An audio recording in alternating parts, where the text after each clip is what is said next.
Welcome to the Marvel Alliance podcast, where we cover anything and everything to do with the Marvel Universe. In the comics, TV, and movies, we will go from Earth 616 to the Mojoverse to the TVA in order to bring the Marvel Universe right to you. I'm the man without fear, Chris. I'm the podcaster of Misdrift, Trust Snell. Alliance Assemble, Volume 221. And for those watching live, I noticed the time that was originally set up. I forgot to fix it. It said 9:10, but we are going early at that point. Yeah, my fault. It's okay. The original co-host can pull a little bit. He does run the network at that point, so he can pull rank a little bit at that point, saying we're doing it early. And we're doing it live. Doing it early, doing it live. Made it back on my vacation on time at that point. Perfect. And but yeah, so as you can hear, Mr. Travis Snell is rejoining us this week. This is Brent's final week of ever for Marvel Alliance.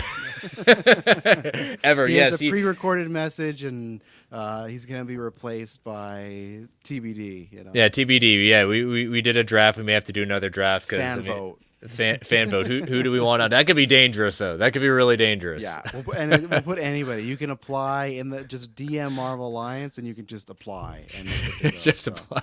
Yeah. I don't have any podcasting equipment. I don't even know what a podcast is, but sure, I'll do it. And I hate Marvel, but I want to be on. So yeah, like our once infamous iTunes review. Yeah, not enough DC from the DC fan. That's a 1-star review. Not enough DC. That's good. I appreciate that. Mm-hmm. Yeah.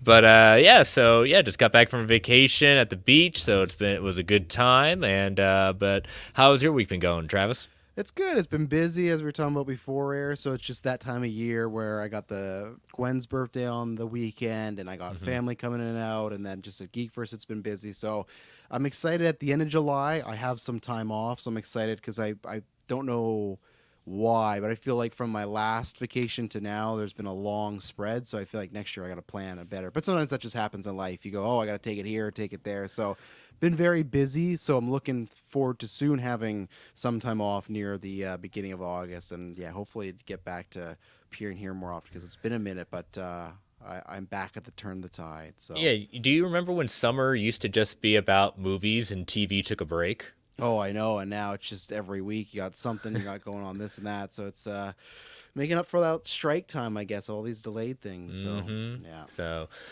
So we took last week off, and definitely want to take this time to thank David for coming in the week before, subbing in through. Like we said, we usually try not to take weeks off if we don't have to, but holiday weeks with Marvel usually just news goes dark, and whoa, they made up for it this week.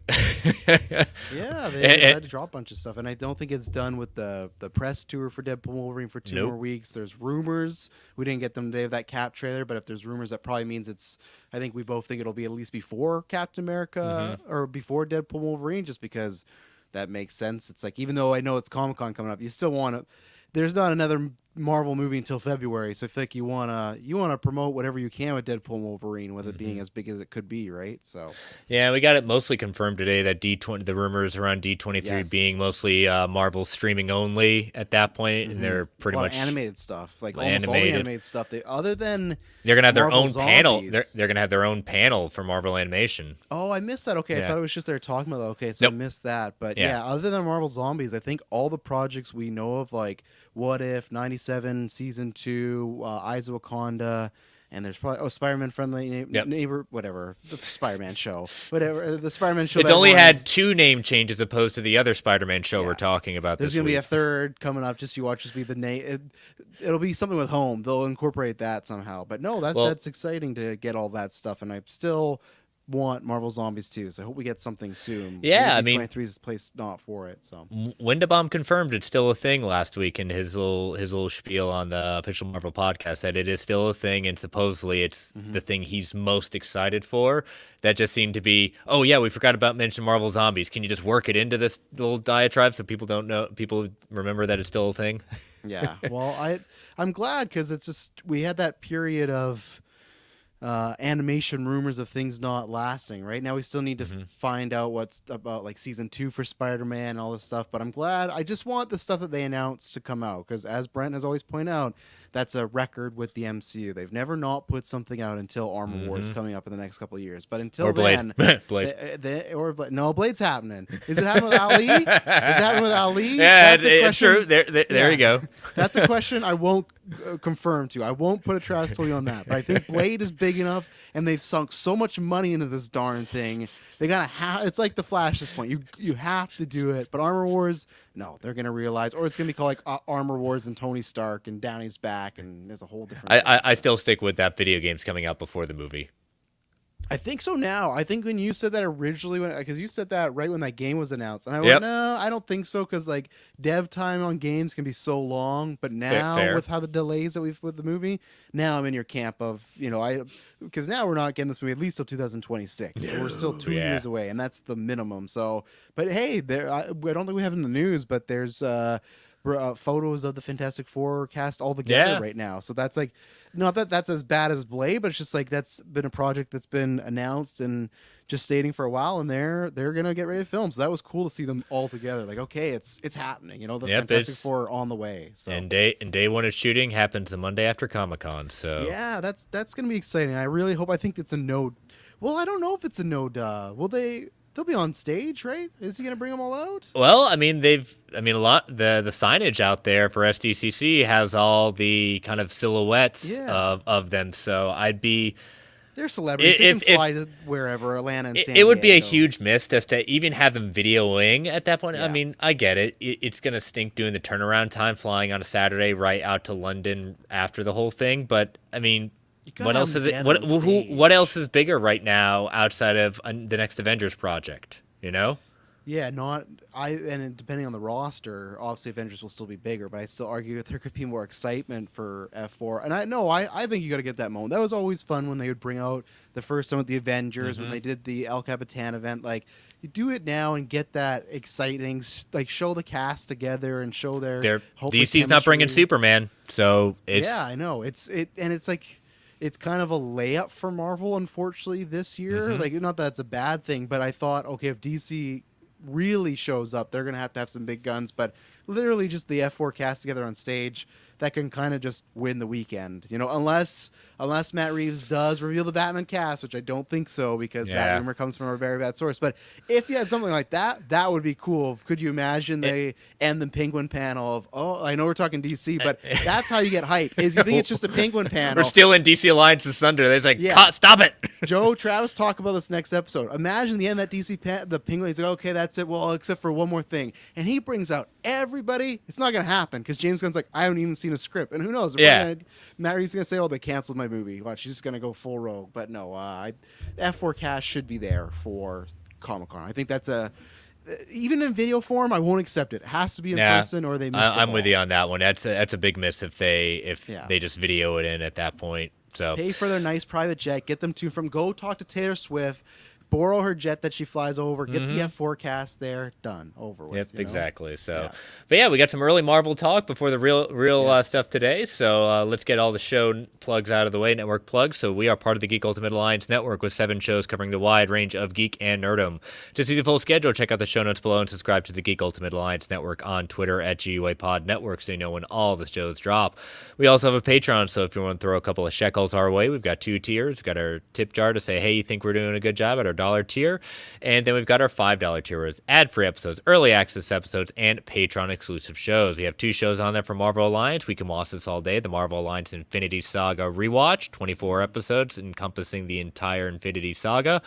And then we are currently in our newest show, Tales from the House of X, where Brent and I are watching our favorite movies from the Fox era. If you want to hear all the Fox era movies, check out Geekverse at that point. They're doing everything because they're a glutton for punishment at some points. Yes, and some of those we recorded years ago. So it is a cheat that we're putting back out there because people ask us, hey, what do you think? And we go, well, we'll just put the episodes back because they're no longer in the feed. But we are actually re-recording Logan and Apocalypse because those were two I just listened. I'm almost done with the Apocalypse one. Yeah, we haven't done, or the audio was very kind of So yeah, it's been fun to watch them. I haven't started my binge of them yet in general, but I'm going to.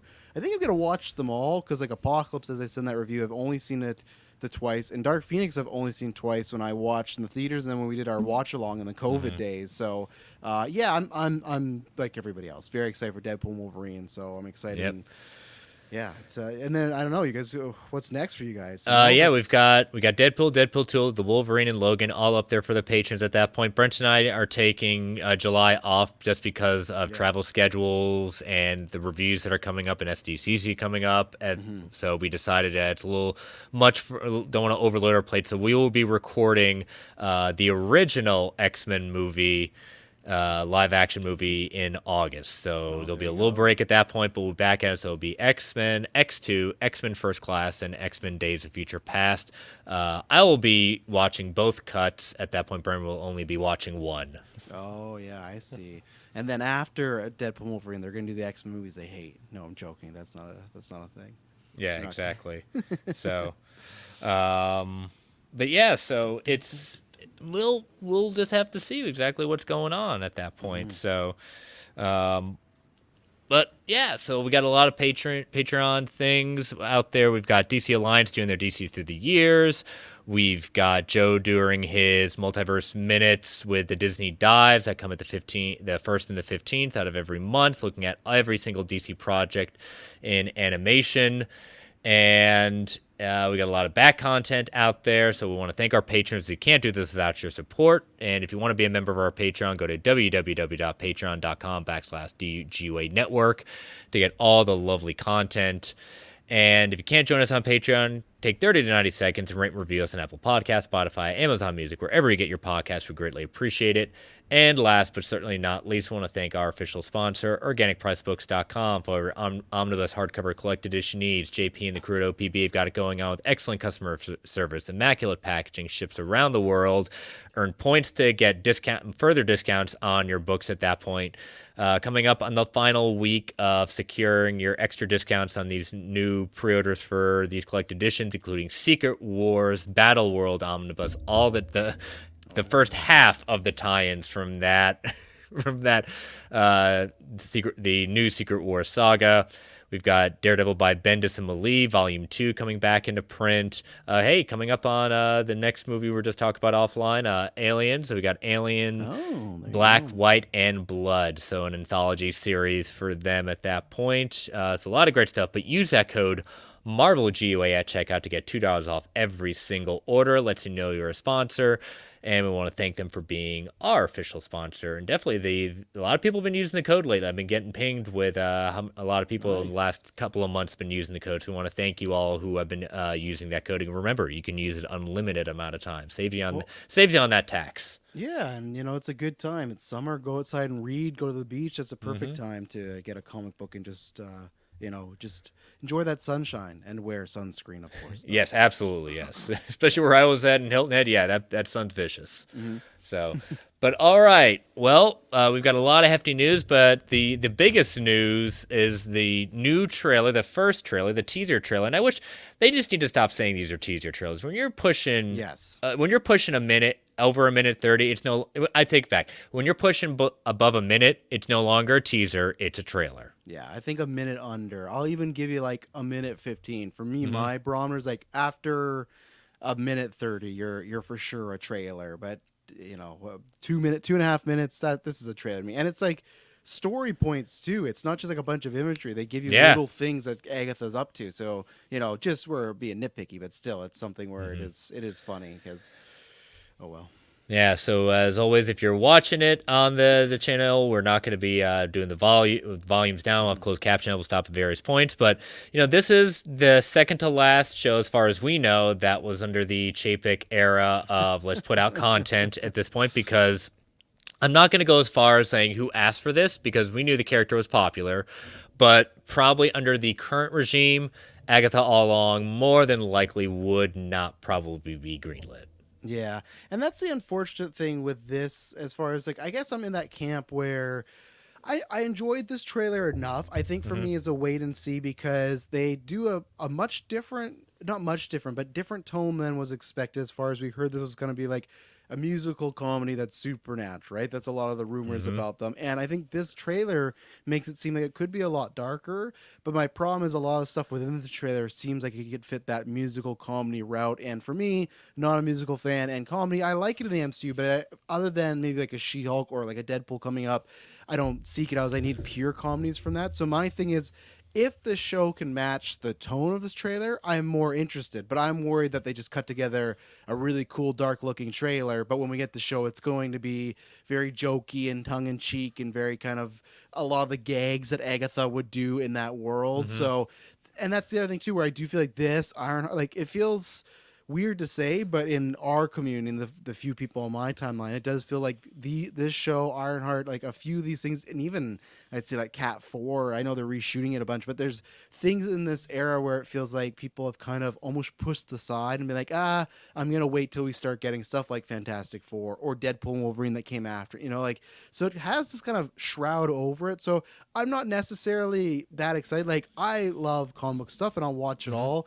For some reason, if you were kind of come to me and said, hey, you could never watch Agatha, I wouldn't like cry over the spilled milk. But I'm still going to check out and hope that I enjoy it. I like Catherine Hahn as Agatha. Aubrey Plaza's great. Oh gosh, I like Catherine Hahn, but Aubrey Plaza, I mean, she's definitely her agent has been hooking her up with some great projects. Yeah, so she got a lot going on. So yeah, I think this trailer at least like I'll say bumped up my excitement, but again, like I said, there was enough in the trailer that made me go, is this the actual show or is this just a well-cut trailer? And that's a TBD. But they did say we're getting 2 episodes on the release day, so and it's a Wednesday, but I'm not sure that's probably going to be a Tuesday at 6, I imagine, right? You think, or at 9? We'll have to see at that point because right now they outside of the live action stuff, they've been pretty consistent with premiering them that night. So I'll take it at that point. It'll be good in my opinion because the animated stuff they haven't given that luster to, and I don't think they need to. No. I still with people I would love X-Men in the Saturday morning slot, but I'm fine with gosh, it for life reasons. But yeah, so we'll see. I don't think though this trailer also like won a bunch of people over. I think it won me over as far as a little more excitement, but I think this show's still. I think it engaged some curiosity more than I can't wait. Yeah, exactly. So, but yeah, I think the whole premise of as before we even started, the early of the episodes is going to be that Wanda had found out, we remember that Wanda had found out that Agatha had been manipulating her this entire time during WandaVision and trying to test the boundaries of her powers so that she could absorb those powers into herself. And now we know that, what we ended up with in WandaVision, spoilers for that show, that she turned the tables on her and Wanda put her own rune and hex around Agatha and trapped her inside in the persona of the sitcom character. So early in the episode of the show, I think it's going to be dealing with the idea of breaking a dead woman's spell. Now, if we remember, in Infinity War, when Doctor Strange had told one of Thanos, I can't remember, tall, lanky guy, I can't remember, I know I'm such a fake Marvel fan, one of Thanos' minions at that point, that he put a dead man's spell on Clave, isn't it? That's the guy, the Squidward guy, yeah, right? Yeah. So he'd say good. Oh, I don't know. I'm gonna look it up. Yep, exactly. Good luck breaking a dead man's spell at that point. So I think the show's gonna basically be a good part of it, at least the first couple of episodes, of her trying to break a dead woman's spell. There you go. Ebony Maw was. There we go. Ebony Maw. So. There we go. Thank you. All right, so let's start this off. So we see Agatha, and we're just kind of seeing her as a cop, but that's not necessarily kind of how we left Agatha in the sense of the impression that she had taken on a cop personality. And so what I'm thinking, much what we had with WandaVision, we had a tip of the hat and homage to the decades, but the big shows of the decades at this point. What I'm thinking they're going to do with this show is homage that, but in this time looking at different horror and crime dramas. And so when we get this kind of shot as we go through this initial one, this is very much homaging, especially the intro of this, of the Mayor of Easttown, which was an HBO miniseries starring Kate Winslet as a small-town cop investigating the murder of a woman. And the second episode is where she discovers the body, very much like how Agatha is going to discover what we assume to be is Wanda. And I'm going to put Wanda in quotes because the only idea that we see right here, the dark fingertips, from what we understand, is those who hold the dark hold book for so long, it corrupts them. Yes, I wonder if this is where we get another Evan Peters cameo because he was in that show with Kate Winslet. So it would that would be funny to bring him back for this, even though don't get me started on Ross Boner.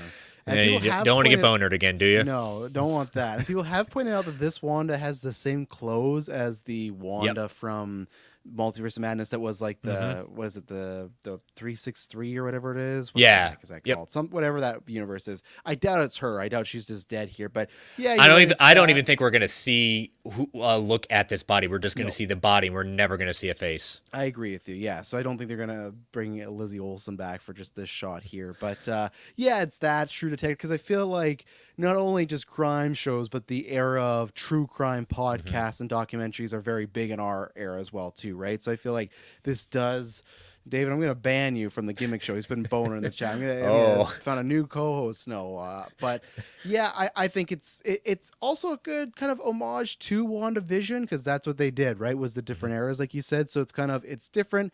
Now the thing is, I feel like this. I don't know when it's happening because, like you said, she was her comedic character. So how did she turn into this? Does she break out of this, and this is something that Aubrey Plaza is doing? That I don't know. Yeah, and even, we get it's very cold and damp and autumn, and so there was even a really cool thing they started doing with production. This is where we started wondering what the real title was that they got a leak of one of the sets where the Agatha logo was made to look like the Mayor of Easttown, and it's the Agnes of Westview. So I think a lot of us were thinking those are now probably going to be titles of episodes. So I do really like how this, it's tactile, it's real, it's still very much from a crime drama like real life. But here's the one thing where they're trying to make it like real life, and it's another thing to when you see a cop show in what they're doing. Cops don't bring beverages to crime scenes. Why is that? Right? Contamination. So you're gonna spill every show. They got coffee, they got food, Yeah. So yeah, as we said, the body's supposed to represent Wanda's body, probably not a literal body. The dead body is wearing clothes that Wanda was wearing when she left Westview. And I think whatever happened at the end of Multiverse Madness did affect the strength of the spell, because right now, according to the official MCU timeline, Wanda Maximoff is dead. I don't believe it. You don't believe it. If she's dead, then she's easily resurrectable. Let's go that route, So. Well, as I can't remember which comic book creator said this best, they're dead until we find a story to bring them back. Exactly, yeah. Yep. So we already went over what the fingerprints are, so I guess going what happened to you. There's a lot of shots like this. And I think that's done very intentionally on this show, looking down. Like a bird's eye view. Like a bird's eye view, because this has not be the first shot that's done like this, especially in this trailer. So Agatha's deal is that she was always trying to take powers from other witches. And we saw that in the penultimate episode of WandaVision when she was at the Salem witch trials. Yeah. Looking at my notes further, you see, looking at the overhead shot, notice how Agatha and Wanda, the body of Wanda, are inside this little stream, and the stream is circulating around them, kind of like the hex that circulated around Westview. I see. All right, get this kind of corridor shot. Again, looking at the body. And we see this now. This is not like a toe tag or anything. This is a checkout for kind of a library, these dates. But all of a sudden we see W. Maximoff. What book do you think this might be? This card is maybe possibly hinting at what was checked out. Oh boy, are they? God, what was the actual name of the book? The Darkhold. Yeah, the Darkhold. I would imagine that. Yes. Yeah, I would say that. And plus, the October 13th it's not officially dated when she died, but we do know from the official timeline, Multiverse of Madness took place in the fall of 2024. There you So go. very much could be the date when she did check out the dark holes, supposedly. Well, if that's the case, there's a lot of people using the Darkhold then.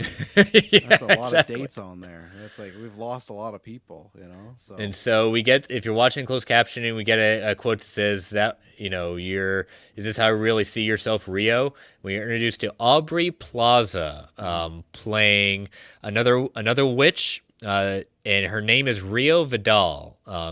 Is a rank of witch above Agatha and is able to move in and out of the illusion that Agatha's trapped in. So I think that Rio is going to be the main villain of the series. I think so, and that's going to be kind of funny repeating because Myers Boys did that in Legion, where she started as a semi-ally and then villainous, and lots Yeah, I of think twists and turns there. wasn't she kind of a guise for the Shadow King? She was for season 1, and she was a host of that, and then for a few later seasons, she was kind of like his lackey of just kind of helping him out. So yeah, she does that thing where seemingly friendly, and then nope, there's something more. So we're kind of running it back here, but she pulls it off well. So. Now, according to Game Rant, whatever information they have, they said that she supposedly is an ex-lover of Agatha, and Rio is a creation for the MCU. There is no comic thing that she's alluded to. Yeah, are they going to be actually in love, or are they going to be like just insinuated love? We'll see, because Disney, Marvel, and Star Wars they like to throw that around, but don't commit. I don't see these people kissing or anything like that. So. She says that witch is gone, leaving you trapped in her distorted spell. So as soon as she says that, we see Agatha kind of flicker. And she starts grabbing her, claw your way out. We start seeing her kind of go back and forth to these different guises, where, kind of like what we saw Wanda during the Depression episode, where she starts glitching out.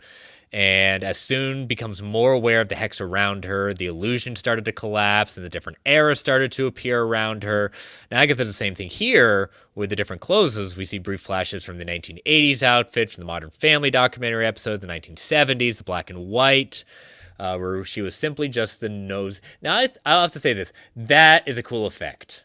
Yeah, it's very well done. It stands out. I like it. Very creepy for what we're dealing with. Yes, I did enjoy it. For listeners, it's when Agatha stands up and she's black and white, where everything else is of the color. So yeah, it looks very cool. So this is our first. I think this is our first use of the Marvel Television logo. Am I correct in that? I would think so, right? Because I don't think they. I don't think they did it with Echo. No, I don't think so. Because they did the spotlight for that. So yeah, this is the first. And so we get the rebranding.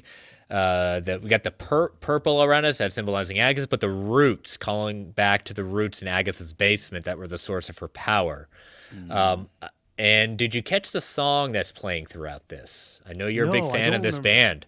This is a song playing in the background of Seven Devils by Florence and the Machine. Oh, right. Yes, because I remember in the Discord, I was like, oh, they're pulling from Game of Thrones. They they use that too. So, yeah, great song. And that's where, thank you for the reminder, where that song invokes a certain, I think, kind of feeling in the trailer, which, again, I don't know if the whole show's going to have that. But, yes, great choice. She's getting a lot of play. She was in the Guardians last year, now the trailer, so... Yeah, it's a revenge song, and just like how Agatha is out for revenge, she wants her power back. And in fact, later in the trailer, we specifically see a moment highlighted where they talk about 7 devils, and there are 7 witches following alongside the castle. So color is a big thing when it comes to the MCU, and so we got this greenish, yellowish tint. And so we'll see later in the trailer, like, Rio is going to be dressed kind of in a green wardrobe, so she's kind of the green witch, and Wanda's the scarlet witch, Agatha's the purple. So I wonder if somehow they're in the realm maybe that Rio rules over or she has influence on. Yeah, it's going to be interesting to see which realms they go to, and how they have obviously these witches, but it's like, do they come together? Are they like a coven where they're together all the time? So I think those things could be interesting, and there's going to be a lot of witches, so we'll have to see. Hopefully they get all some amount of time, but at the same time, who knows what the runtime some of these shows get. So Yep. It's a big sticking point for all of us.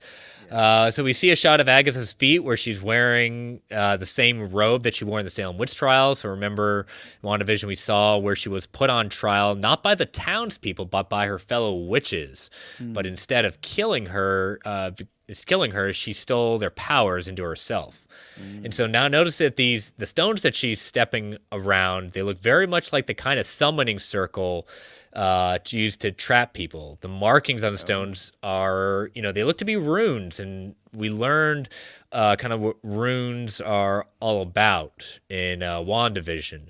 I'm also wondering if the other witches that we see throughout the trailer could be trying to being rescued by Agatha, and the circles of the various points around show exactly who's being kind of rescued at this point. Yeah. And so we That's get very another bird's eye shot. Yeah, another we were bird's talking eye about, yeah. shot. We see a scene homaging. Let's see how good you are at your horror at that point. Another 1970s horror classic, Suspiria.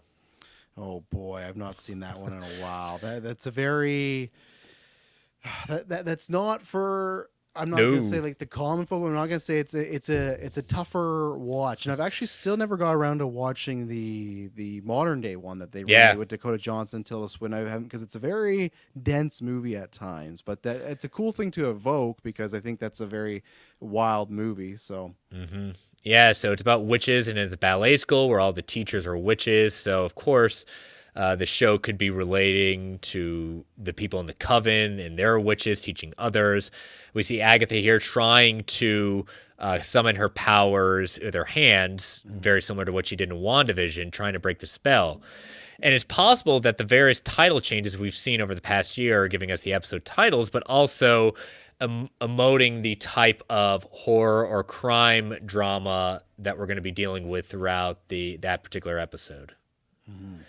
All right, since we see we see another bird's eye view. Again, another by bird's the eye way. view at that point, and they're trying to open a cellar door, and this is an interesting shape. It's a pentagon.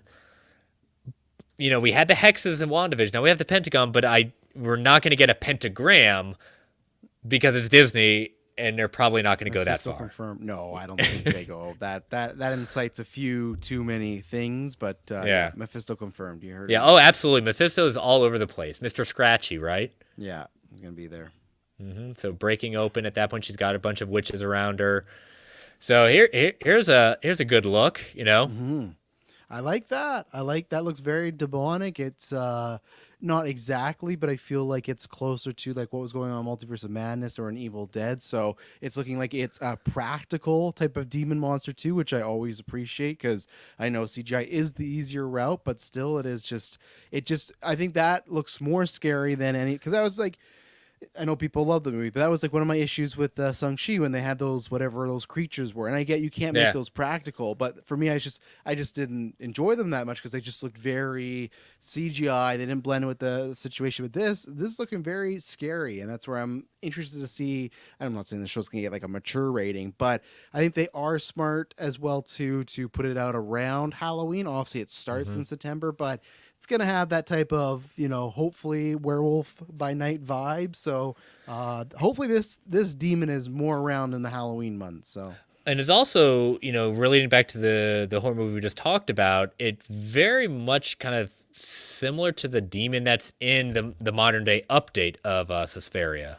yeah, so again, interesting choices here, I think, and think stuff like this made people take more note of the trailer. So And we get our first look at John Locke, who is probably we're all thinking it's going to be Billy Kaplan, aka Wiccan, Wanda's Yes, son.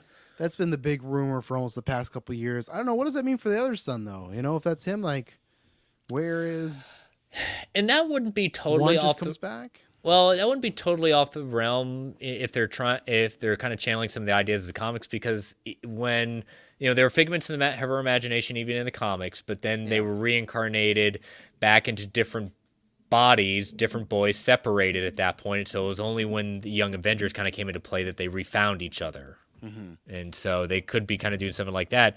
And so we get a lot of these different kind of quick looks at our other witches, including our first one, Shashir Zamata, who's playing Jennifer Kale, who in the comics has ties to Atlantis, but I don't think they're doing that. No, I don't think so. And we get our first look at our new Alfred Molina in the real world, Patty Lapone, who doesn't care exactly how much information she gives about the show. She's just been dropping knowledge left and right. She is playing Lilia Caldero, who is a witch that has divination powers, which means she can see into the future. Now, in the comics, she is a leader of the coven that is tasked with keeping the book of Cagliostro, and she is actually a descendant of the namesake itself, and she has a romantic affair with Baron Karl Mordu, and in the comics, and ultimately betrayed her. Now, the book was that book was first in Doctor Strange's very first movie, where he learned how to use the time stones, and it's also the book Caecilius used to reach the dark dimension. Now remember, we also saw Cagliostro himself in the What If Doctor Strange had lost his heart. Yeah, okay. So even that, obviously, I don't think they'll bring a lot of that in, but if they can have her drop a few lines of dialogue, that'd be cool to tie certain things. Even if she alluded to, like, I'd like if she alluded to even having like some relationship with Mordo in the past. Like, it doesn't have to be a big thing, just that she That'd knows be cool, that person, you know, because we have a question later. We're still wondering where our current day Mordo is. Yeah. No more sorceries. We haven't seen this man in almost 10. We're coming up on 10 years here. And who knows where he is. But we don't know at that point, just like we don't know where Snow Vision is.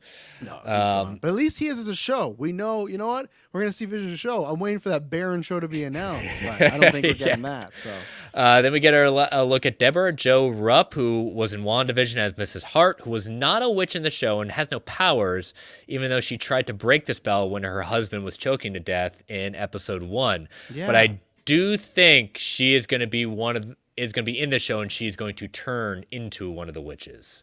Okay, I was caught off guard a little bit when I saw that, but yeah, I'd like it if she's kind of almost like a witch in training per se. So we get a look at, who do we have here? Ali On playing Alice, who is a witch that joins the coven later on in the show. Another look at John Locke. Okay, so this is what I was saying with Aubrey Plaza wearing this green hood. So I think that's what would be the Green Witch, the Elphaba, as it were. Looking like she's heading back from Rivendell, you know, but or Green Red Riding Hood at that point, you know.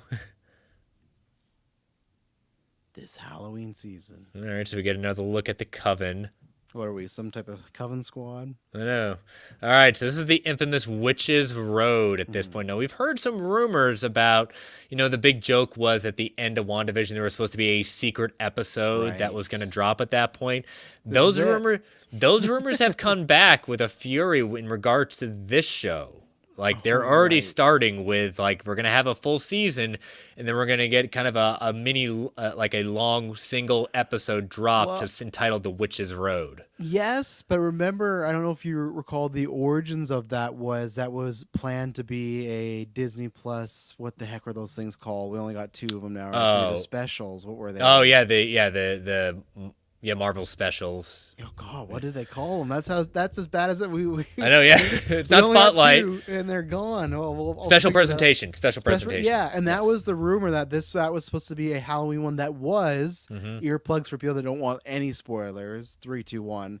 That was supposed to feature Mephisto, and that was the thing that people were like, oh, they're finally gonna do Mephisto. So it would be funny if they made it like a secret episode and featured Mephisto, because that would be 2 theories that kept going on during WandaVision. They just pay them off. So, but it's good to have it. Like, that got spoiled, but that was rumored heavily, and they literally they don't even they show it, but they also just drop the name in the trailer. They say it, so there's no speculation. So very cool. Everyone go read the little mini series there with Wanda. It's worth. Oh yeah, by James Robinson. Highly recommend that. Great artwork and stuff. So. Agatha plays a part in it as a ghost. We get a lot of introduced to characters that that are later becoming part of this show. So Lilia says the road is a death wish. Yeah, gotta love the hands on the trees. That's definitely homaging the Conjuring 3, if I'm not mistaken. Yeah, there's a lot of kind of moments with that, but no, it looks very cool. So, all right. Darkness. We get onto the probably Rio's castle. Another above shot. Agatha taking some powers. The Green Flame, Green Green Witch, Fire, more yeah. John Locke or Joe Locke. Okay, right here. We talked about where are they coming from? Cerebro. Yeah, exactly. Yeah, they're in Cerebro at that point. It's almost, we see Billy and Agatha in this, it looks like a cell. Yeah. And so I think it's symbolic of them being trapped within the energies of Westview. I think that Billy's energy or conscience was also trapped by Wanda's spell. And Agatha's going to help free him and then in turn, both of them are going to be eventually are going to lead to the reawakening or the re-emergence of Wanda. Yeah. Yeah, I could see that. It's interesting. In this last little bit, we get a lot of shots of this going on. We got that, like, whatever. Ooh, these dark, freaky cloud people from the set of Eyes Wide Shut. Yeah, also looking like Doctor Doom from 2005 as well with that big hood on. But And Doctor Doom confirmed. Yeah. Yeah, lots of cool imagery going on right now. And you got Agatha fighting Rio. The witch. Who would in their right mind join the witch's coven? Joined Agatha Harkness's coven. Mm-hmm.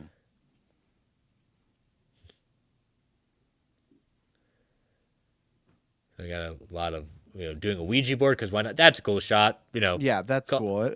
The witches against the moon. Exactly. Yeah, that's just like classic Halloween imagery, right? So, but it looks good there. So Yep.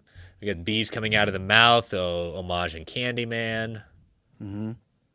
So Agatha all along, premiering September. What did we say? 18th. Yeah, 18th. Yeah. Yeah, I like it. I like how they ended this one with Rio going, Agatha, sweetheart, you okay? And Agatha turning into this exorcism, doing the crab walk. Yeah, and that's where I think this clip, I think that's, to me, is the sign of you're going to get creepy stuff, but I wonder if it's still going to be comedic. Like, even I think it's going to be that. I think they're going to go scary, but they're not going to go too scary. Like, I think they're going to undercut it, and that's my thing. Even that demon looks very cool in the middle of the trailer. Is he going to pop up, and then there's going to be something comedic with him or a joke around it? And that's what I have to see. I'm not saying there won't be moments of horror, but I think that Doctor Strange does a good job of a balance because there is comedic moments there. Sam Raimi always has comedic moments in his horror movies, but I think there's still at times like that whole escape scene from Wanda after she takes out the Illuminati. Like, that's a very scary scene, and I'm hoping if this show can find that balance, if this show's the exact same as that, where there is comedy, but there's genuinely a stretch of an episode or a whole episode that is really horror or dramatic, then I'll be a fan of that. But it doesn't match with the things we've heard. But at the same time, they're reworking a lot of things, and anything can change in an editing bay, right? Different type of music, different cuts of an actor, different takes. Like, you can change a whole film as long as, like, look at Justice League, right? If you got multiple takes of a movie, you can change the tone. Not maybe the plot points, but you can always change the tone of something. So that does get me interested. So like I said, I'm somewhat more interested. But you can not only change a tone of something just on screen, you can change a tone by line delivery and deliver 20 different ways to do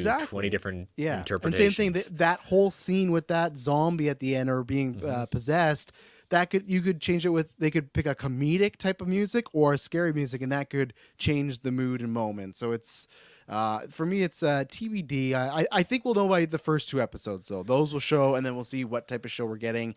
I don't think it's confirmed, but I think supposedly it's a 9-episode one, right? That's the working theory. So yeah, it's I think 8 episodes is what we've heard. 8 or 9, you're right. Yeah. So we got 2 episodes, September 18th. No official time on when those are dropping. What we're seeing with the news time is 9 o'clock on the East Coast, and then for you all, it's going to be 6 o'clock for your all's time. But what I will say this, I think yes, it's going to border the horror and the funny side, but when you have Catherine Hahn, who yes, SNL alum at that point, but she's also very good in WandaVision, particularly doing, I wouldn't call it deadpan humor, but the timing of her lines I thought were very good. I didn't think they fell into the trap of MCU just to do a drop a funny line. Aubrey Plaza is very good at dry-witted humors, and she is not known for slapstick or anything like that. So if they can capitalize on both of their strengths, it could surprise a lot of people. But like you said, I'm cautiously optimistic about the show. Yeah, I think they they're going to be coming off Deadpool and Wolverine, so that'll be a big win. But I think in general, it's tough because I'm not trying to speak for everybody because I think there's obviously people that love both Marvel and Star Wars, but I feel like in general, a lot of the Disney Plus shows are having a tough time garnering a lot of hype because I feel like whatever show, I feel like there's been lots of disappointments all around across the board. For like, so I now feel like even like we both are friends with her, Wonder Meg. We were talking on Twitter, and she said, "I just can't get excited for any of these shows that aren't 97." And that's not like a like in my GV Discord, it's not like a rare thing to say anything more. And that, like I said, I'm not saying about Marvel. I'm saying about Disney or Star Wars too, where it's just I think people have been let down so much. Even if the shows aren't awful, it's just they're kind of expecting more, and it's tough when we're in a day and age where the joke is there's so much good content. There's so many shows that I have, and I'm sure you have. They're like, oh, I got to watch this. I got to watch this. So when we're living, we just talked about like right now. Currently, we've got 3 or 4 different shows that both of us are watching religiously, not just because of podcasting and being part of the conversation, but because that's a lot to ask people. And that's the thing, like, not to disparage it, but like people don't talk about Acolyte the same way the timelines talk about House of Dragon and The Boys, right? And I don't think that's gonna be the thing with Agatha. So I think that's where some people are a little. Again, we talk about that cloud where they see this, and even if the trailer is a bit more positive, they go, "Yeah, but it's a Disney Plus show, and it's gonna have a great premiere, and we're gonna get excited. The middling is gonna have some issue, and then there might be a finale problem, right?" So I think they, and I don't think this will be it. I think they need a show though in the future that needs they need a really good. Hopefully, Daredevil can be that. Hopefully, Daredevil can be, because I think if Daredevil is a disappointment, I think you lose. They're in trouble. Bunch of people. I think they won't give it a chance. Where Daredevil, the same way as people, which I don't believe this either, when they're like, oh, this is Deadpool and Wolverine, it's going to reignite the MCU. No, it's not. No. It'll be one-off, and it'll be great for the summer, but then if Cap comes out and sucks, then we're back to where we are, where people are like, oh, the MCU's dead. So it's like, you need one to get you in the door, but you need to stream them. So hopefully this is just an entertaining, fun Halloween watch. I don't think it's going to be making anybody's top 15 MCU lists, but sometimes low expectations are great, so you never know. And that's what it is. Like when people say, "Oh, do you like it?" I don't hate it. I don't love it. I'm just, like I said, cautiously optimistic at that point. In 2 episodes, there's a reason why. So it'll be interesting to see what the screeners get. If we're getting 2 episodes starting off, the question is, are they getting 3 or are they going to get half the season starting off? Probably the classic 4. I feel like they always give them 4, and then everyone says 4 is really good, and they stop them there because they know the rest of the episodes are meh. So they're like, we don't want to give them 5 because 5's an all right episode. But yeah, they usually do 4, and we'll see. And that's almost half the season there. So. All right. Well, that was our breakdown of the trailer. So we're going to take our first ad break before we get into all the lovely news bits of the week. So listeners, these ads help keep the lights on the Geek Ultimate Alliance Network. We don't get to choose what ads come on. They can be a bit loud. Give it a 3 count before they come on. 3, 2, 1. We'll be right back. All right, we are back, and you know what? One of the big, bright, shining spots of this year in the MCU was X-Men 97, and we've been wondering exactly that. We don't know what happened to Bone DeMeo outside of he was fired at that point, but what we did know is that he wrote all of season 1, wrote all of season 2, with obviously a writer's room at that point, but he was the lead. So the question is, what was going to be happening with season 3? Well, we got our answer coming from Deadline that Matthew Chauncey is going to be the new head writer of season 3 of X-Men 97. So Chauncey succeeds Bo DeMeo, who wrote season 1 and 2. He worked alongside X-Men 97 director Jake Castorania, and has been an animated follow-up from the start. Larry Houston and Eric and Julia Lulward, executive produced on the X-Men the Animated Series, will remain as the consulting producers. Season 2 of the revival. Here's an information that kind of got buried, and I pointed it out in our group chat. Season 2 of the revival, whose scripts have reportedly been revised, is in production. Season 3 is in development. I missed that the first read, but my timeline certainly did it because that caused everyone to have a BF, and they were not happy about that line. So yeah, we'll talk about that in a second. So Chauncey is coming from What If, where he was the writer and producer of season 1. He also worked on Marvel's live-action series for Disney Plus, Miss Marvel, and so definitely has some good pedigree behind it. I know, I did like Miss Marvel. I understand a lot of the different people, CG aside at that point. I think overall the show, I really enjoyed what it was trying to do. What If season 2 was a huge, big step forward for that show. So I'm fine with him coming in, but that whole part about season 2 supposedly has been having some revisions. And even DeMeo said on Twitter that, yes, he turned in his stuff. He's not sure. He said they may be taking some of it. They may be changing it. I know what I wrote. So.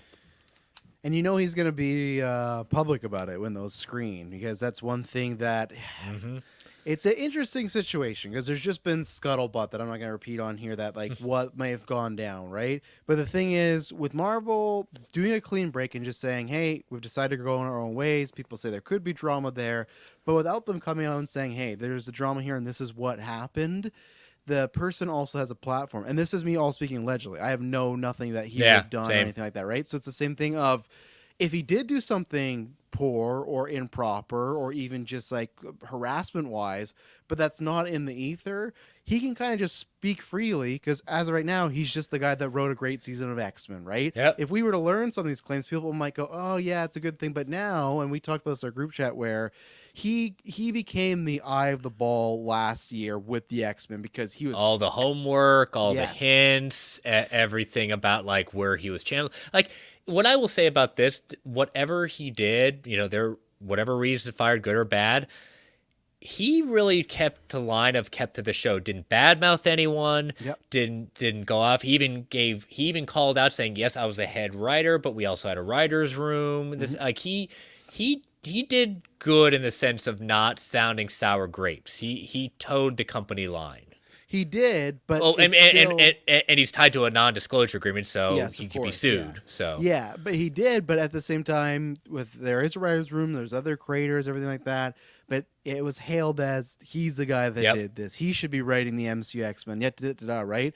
And I think with this move now, without knowing what he did, you kind of make him become a martyr in a sense, because if this season 2 feels any much like a step down, everyone's go, oh man, it was so much better with Bo. And even if this is Bo's stuff, it's gonna be like, let's say they keep most of his stuff, people still say, oh, they messed with it, it's not him. So like, it kind of makes Bo in like a really good position for that situation, unless Hollywood knows some things. But the other one I'm pretty sure is on there that I knew the internet was not happy with is, I'm pretty sure he was one of the writers, I'll have to check, on Thor Love and Thunder, or he was involved with Thor Love and Thunder, and that is never a good thing for Marvel Twitter. I'm somebody, I do not hate that movie, I still enjoy it enough. I get why certain people think it's bad. I don't think it's like, I think that's one of those movies that when people say it's one of the worst comic movies ever, we have so much more, and that's like a hyperbolic thing, right? But I get it in the same way of like, for my sensibilities, I would say that about Suicide Squad 2016. I don't actually view that way, but for when I watch, I go, man, this is bad. So I get it. So I think it's tough, but I think they also just didn't want that, because it was this hailed project that went, all the credit pretty much went to Bo, and it didn't go to Marvel, and it went to, man, they can't do this because they released Bo. So I hope the quality remains, but it is already a pause of, I hope it is for the betterment of the show and not political, and things are always political in Hollywood. So it's we really won't know till we see it. And I don't know. It's going to be, and I guess he can at least probably answer for, hey, did you write this? Did you not? Right. And he can say, hey, I mean, that's script. They're going to keep relating back to what was part of your script every single episode of season 2. Then when season 3 comes out, when it's completely no Bo DeMeo, that's where, if that season really takes a step back at that was Chauncey at the helm, they're going to say, well, see what happened? You didn't have Bo DeMeo, didn't work out. So I'm happy for him, but it's almost like what we talk about when whoever is the next person to step in Wolverine's shoes after Hugh Jackman. I don't envy your position. Especially that, at least with that one, you go, well, this is a new version. This is going to be the same show, right? It's 97 season 2. So that just felt like, I'm not going to just throw the baby out with the bathwater. It felt like it was like a funeral for X-Men 97, though, for the few times I was on Twitter this week. Oh, it's over. We had 97, and here we go. That's and it. The other thing we kind of assumed, but also in this article, it put out there again that season 3 sounds like it's pretty much not locked, but it's in development and good to go, which I'm going Yeah. to say season 3 is happening because I think for an animated show, they were happy with it. Critical acclaim. It was the talk of the like. To me, it got more buzz, not from the general audience, but from the hardcore Marvel audience than. I guess we did have Loki recently, but before Loki, it's been a minute. So Well, this was unapologetically, I wouldn't call it GA unfriendly, but they made this show for us who grew up on animated series. No one else. exactly, Really. yeah, it's like you can't go watch Return of the King without the other two. That's what these ones were. Yeah. This is for a specific audience. Obviously, that's a bad comparison because that's a much bigger movie. But it's just the same way of like, this is for a certain type of person. You have to see this other stuff or have some appreciation of it. So, So we'll see what happens. But yeah, it kind of basically confirms season 3 is a go. yeah. All right, our next bit of news, like we talked about, the Deadpool Wolverine tour is out. Ryan Reynolds, Hugh Jackman, Sean Levy are out about in the world premieres. Some spoilers are dropped. I know you had said Deadline decided to do some bad things and put out a story that I still haven't seen yet. So glad my mute game is up and doing well. So Yeah, hopefully you don't before. yeah, hope not at that point. But they put I will also say it's not like a name that we wouldn't have discussed before either. It's just more of a Fair. confirmation of that name. So yeah, so be careful. We're now at the time of recording, we are 2 weeks away from so as we start. And when do they say the embargo lifts? the 22nd for social media and 22nd. then 23rd for the reviews. So and then technically the movie's out the 25th, right? They say 26th, but the Thursday. So so 2 to 3 days before is when you might want to be careful, especially because some websites they will just post whatever. So Yep. So, but Variety did a big interview with Ryan Reynolds, Hugh Jackman, and Sean Levy entitled "The Not Safe for Work Deadpool Wolverine Interview." We're not going to go over every single part. We'll kind of highlight a few things for it. Travis, I'm going to let you start off with the thing that blew the internet up with Kevin Feige. He had to explain a certain position to his staff and everything like that. So that was fun to see. And I said I would pay good money to see oh my gosh, that whole conversation go down. But it was fun to get some of Kevin Feige's quotes. And he was not in any of the video interviews because they've been coming out now where it's Levy, Reynolds and Jackman, but they just got quotes from him and everything. So it was a fun read. Yeah, if you've seen the first trailer, the very first trailer for Deadpool Wolverine, at that point Deadpool gets basically ambushed by the TVA. He makes a comment about, like you said, a position, and Feige had said, I may be prudish when it comes to drugs, but I do know what that is, and apparently some people in Marvel Studios didn't, and I had to explain it to him. Yeah. To them. So yeah, funny. They asked Hugh Jackman, did you have any reservations about returning to Wolverine? Did you miss playing the character after Logan? He said, I didn't miss it for a long time. And then literally it came to me one day as I was driving down to the beach. I knew I wanted to do this. I literally stopped the car, got out and called Ryan. He said, are you serious? I said, I'm serious, and I hung up the phone. I thought I should probably call my agent, but I had zero reservations about returning, and I was really happy with Logan. I said to these guys, but we've got to make a good reason for it to exist. They brought up the first Deadpool has jokes about not having a budget to include more X-Men characters in the movie. Did you have more freedom this time? And Ryan Reynolds said a little bit, but necessity is the mother of invention. The more constraints you place on a creative process, the more you think outside the box. So personally, I didn't want more money than we needed. We wanted just enough to make what we set out to make, but also find creative ways to pivot. Levy said, certain stars or directors get some swagger about how big the budget got from the big of budget we got from the studio. We want to make the movie for what it needs and not a penny more, because it's an MCU movie. Access to certain characters or mythology was pretty unrestricted. That led to juicy moments and storylines in the movie, which is, it's refreshing to hear, because when we hear, Gladiator 2 trailer drop, we heard the budget is upwards of over $300 million for that. I don't think we have an official budget yet for this, but it sounds like both Levy and Reynolds are like, we're going to ask for a little bit more since we have access to it, but not anything extravagant. Watch it still coming at $300 million when we get that actual budget. that would be kind of smacking in the face of everything. Yeah, because the first one had a budget of like $60 million or something like that, and then the second one literally was double that. Yep. So I still, I could see it going around 200 plus. I was gonna say, to me, if it's 200, that's still a pretty extravagant It is. budget. Because I imagine the difference this go around with a Deadpool movie is usually we have Ryan Reynolds, who I'm sure is getting a big paycheck, and then everyone else is getting paid, but not to the same level as Reynolds, right? Where Jackman, Reynolds and Jackman are Reynolds will get the most, but I think Hugh Jackman, because of how long he's been with the character, he could probably get a bigger payday. I could see in a world, to be safe, they made it equal. Like they both get the exact same amount, and I feel like that'd be the smart route to go. But that's what I mean. In the other movies, that hasn't happened, right?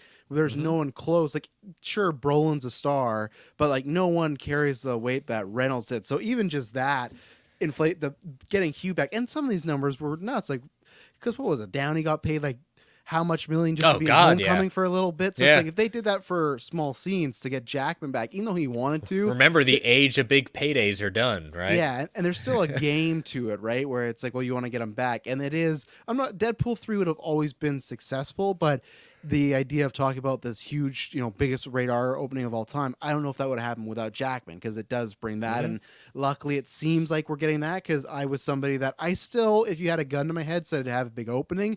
But after Keaton and Flash, I think everybody was like, okay, and Harrison Ford and Indy, everyone's like, okay, maybe it's not a guaranteed thing. So hopefully they are true to their word and they kept it, because that's always has a good necessity. But at the same time, there's still the Marvel machine. So if they need some money at any point, that budget would go up, and we got to get this guy to come back, and so let's see the cameos too, and see what big actors are back too. Exactly. They asked you, this is the first time Wolverine wears his iconic yellow suit, regardless of any comic accurate suit. How did you find the right look? Jackman said, we had a couple of rounds of it. When we first started this in 1999, everyone was black leather. Part of my brain was institutionalized that that's the way it was. Then gradually watching the Marvel movies, I'm like, this actually looks really cool. And as soon as I put it on, I couldn't believe I never had before. Reynolds said, I've never seen a crew reaction like that. We barely talked about the suit in the early development because it was a no-brainer. You don't do this character now unless he's in a suit. The suit looks great. Like, outside of we haven't seen him officially wear the cowl, which everything merchandise-wise has him in the cowl. We just need to see it in live action at this point. We know it's happening. Yeah, it's so funny because I think we all said we were going to see it, and I think we were actively not going to see it before the movie. Yeah, I don't think which is fine. I think that's a nice treat to experience finally in the cinema. Yeah, and I do think that means, so everybody prepared, that I don't think it's going to be in the movie much. I think it's going to be in a fight and get damaged. So just prepare for that and don't complain after, oh my God, I didn't have it. But I think they will. They will. But yeah, I think they were, as we said, smart to do this. Jackman never got it. It felt like a rite of passage almost. And I'm the camp where it looks good. I know I've seen people nitpick. I know you're the camp of this suit, the brown and tan, though. I like them both, but yeah, I hope one day we see that. Maybe if they do the MCU, just do that version. But to me, it's like it looks like a Wolverine suit. For years we got him in not that. I'm happy. So yeah, I'm glad to get it at that point. It was the Wolverine suit I was introduced to when I first got into comics. So the last question, the other thing that stirred up the internet was this last one saying, now that Deadpool and Wolverine have officially joined the MCU, will either of you appear in Avengers movie? Reynolds like, I don't know. Yeah, we'll see. Yeah. Levy's like, now is where you go to the descriptive part of the article that says they were shuffling in their seats. Jackman says, clearly this is our first major interview of the press tour. I'm not sure how to answer. Levy says, we're going to get a far more packed and evasive answer for all future interviews. Reynolds like, an echoing cough in the distance, a hawk circles. You can throw that in there if you'd like. So him saying, yeah, we'll see. Yeah, I mean, I think it's the worst kept secret ever since we got these two back together. They're not doing just one and done for either one of these characters. If they're not in Secret Wars, that's going to be very disappointing. Yeah, like other than something boring, something just health related that gets in the way. It to me, if Secret Wars wasn't even if Secret Wars wasn't happening, I feel like they'd find a way to get these two in the MCU. Deadpool was always a given, I felt. Maybe when they first got bought, and it was that thing of, hey, are they going to do radar stuff or not? Yeah. And Iger did come out and say, yeah, we will if we do a Deadpool. Then I was like, okay, that's fine. I still have my worries, but I thought, even if they don't do radar, I think they got a plan for Ryan Reynolds. And to me, it's like, especially in this day and age where, let's just be honest, every company, but like we're talking about Marvel, Disney specifically, they very much right now just want to make money more than ever. And that's where when they talk about we want to focus on the main characters and not do this, you look at Pixar's schedule coming up, it's like Toy Story, there's rumored for a new Finding Dory, and like all these things. And people might be mad, but then you got like Kevin Costner trying to put a movie out and it bombs and they cancel that, where then you have these movies that are IP and do well. And that's where, as a studio, it's like, are they going to throw away Jackman and Reynolds? Reynolds especially not, because I think there's tons of meat on the bone with him in the MCU, and even Jackman. And maybe some people again would not like it. I'm still in the camp if they want to make Jackman the main MCU Wolverine and bring Laura in as the main one, even if it's not Daphne Keane. I'm fine with that, because it's odd. Even this week, Ryan Reynolds was like, "Oh, the reason no one else has played Wolverine because he's the only guy who can do it," and it's like, that's an odd thing to be saying when he's like this older. So it's like, is there even some talks of that happening where he is going to transition over? Because if we get to a situation, right, where Secret Wars happens, and in some of those stories, what happens? All the universes merge together. What happened if we're in a situation where at the end of Secret Wars we merge and Jackman's stuck around? And it's like, well, I'm just going to keep playing Wolverine. Especially now they introduced the costume. I appreciate that he got all yoked up again, but he doesn't have to. They can do padding. I don't care. I know people might get mad. He put in his time. I'll let him wear pads if he wants to, as long as I get him. So it's a given now. It's one of those things where it's just, we've heard stuff about it, and this answer was poor. Like, if they really wanted to do something to go be like, hey, we haven't legit, like Sean Levy a couple weeks ago, and I guess probably because it's true, they asked him, and I think he said like about Deadpool 4, he's like, oh, we just haven't had any conversations about it. I'm not saying it wouldn't happen, but there's just been no talk of it yet. And that makes, like, even if there was talks, that answer made it sound like, okay, maybe they haven't broached that conversation yet, right? Where this is like, they're all looking at each other, they released the video of it and they're all like squirrely. It's like, they probably already got their contracts with their agent. They probably already know when they might shoot it. It's happening, and you just may as well say yes at this point. I know they want their big reveal, but just say yes. But we'll see, and I'm excited. I'm very excited to get him with everybody. I am in the camp now where I know some people won't like it, but I do hope they bring Downey and Evans back, because I think I've always said, you got a poster of Hugh Jackman next to Robert Downey. That's a $2 billion movie right there. Like, that's something. And that's where it's like, again, people might go, oh, the legacy of those characters, whatnot. They are based off comic book movies, which, as we talked about, what happens in comic books, or they're based off of comic books, these characters never go away. They come back. And even Downey, remember after Endgame, Howard Stern, he was on Howard Stern, or no, it was Joe Rogan. And Joe Rogan was like, Joe Rogan. He's like, you got to come back. And Downey made it sound really clear. Like, he never said never, but like, I just don't think there's a need for me. I don't feel it. Almost like Jackman's talking about now, right? When he said, I didn't miss it right away.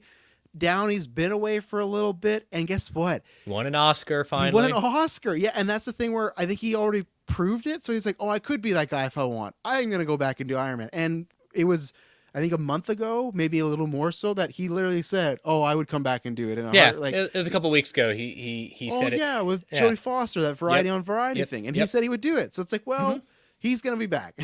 But like I said, I fully agree with that. I think when people say, when it first happened after the first year, of course they're going to say no, because they said we did it. We closed out the character. Basically, a nice way of saying, leave me alone. I want to do something else. And even Downey was very honest during the Oppenheimer stuff, saying, I was really worried that Iron Man ruined my acting career. And he wasn't trying, and people really tried to throw shade at him about that. Oh, he's bad. No, you've got to understand what he's trying to say. And like, people didn't see him but as Tony Stark, because he'd done it. You get it's not typecast, or just it's all people know you for. Yeah. And when he says, and he's not being hyperbolic, I can understand where his perspective. Chris Nolan saved him from being ending on a one-note character, which I disagree with. I think Tony Stark had, and I've said it before, had one of the greatest character arcs in superhero movies at that point, that it brought him the sense of, okay, I not only wasn't involved in a great movie, I've got accolades to prove it. I've got an Oscar to prove it. Okay, I can go back to this character and not worry about it me being, this is the first line of my eulogy.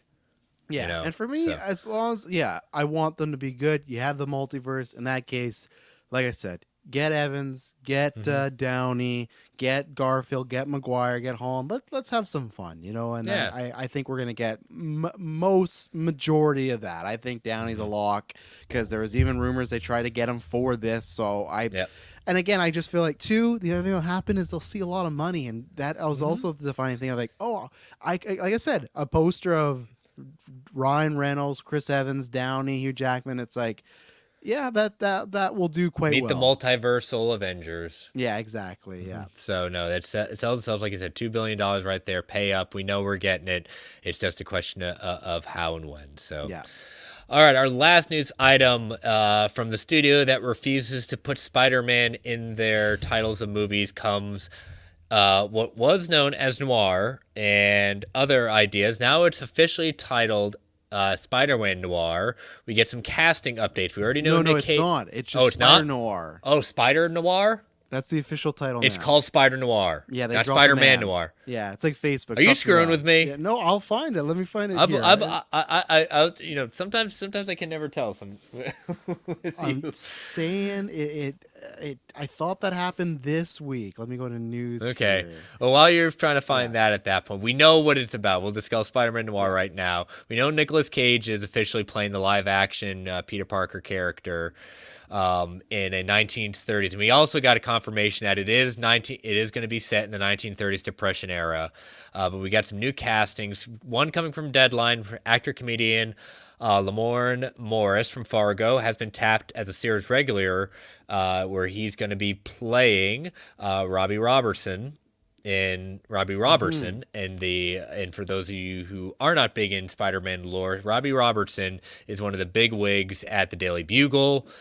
He's pretty much considers to be the kind of a mentor to Peter. Yeah. I heard Spider-Man was there. Remember in Spider-Man 2? Everyone thought Robbie knew, you know? I can't remember what podcast I was listening to at that point, saying, we've never had a live-action Robbie Robertson. I said, what are you talking about? What trilogy? I remember that line right there was the first thing that jumped out to me. So what are you talking about? That's always the debate. Did he know or not? I'm on the side that he definitely knew, because he so many times would look at Peter. But yeah, Deadline reported this. Spider Noir. Spider Noir. Okay, Terrible title. Wow, Spider Noir.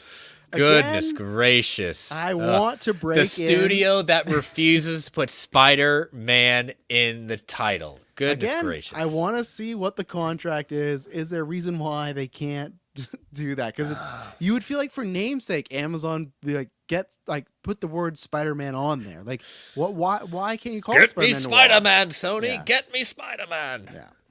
So he's going to be joining, great pedigree behind him. But then we got Variety in the same day putting out their exclusive that they've cast, Spider Noir has cast Brendan Gleeson, has joined as an unnamed role, but their sources say that he is going to be playing the villain. He has had a ring of great successes for him to join this. This is a big pedigree next to Nick Cage joining the cast.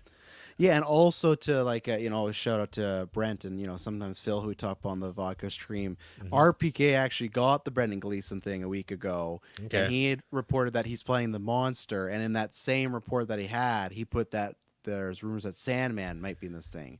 So that's the thing where this series is accumulating some interesting already. Cage and Gleason, that's two really great actors, so that's quality right there. Whoever they are, Gleason could just be like a cop and be like, this is great, like he's a very strong actor. So that is the good thing about being an Amazon. There's no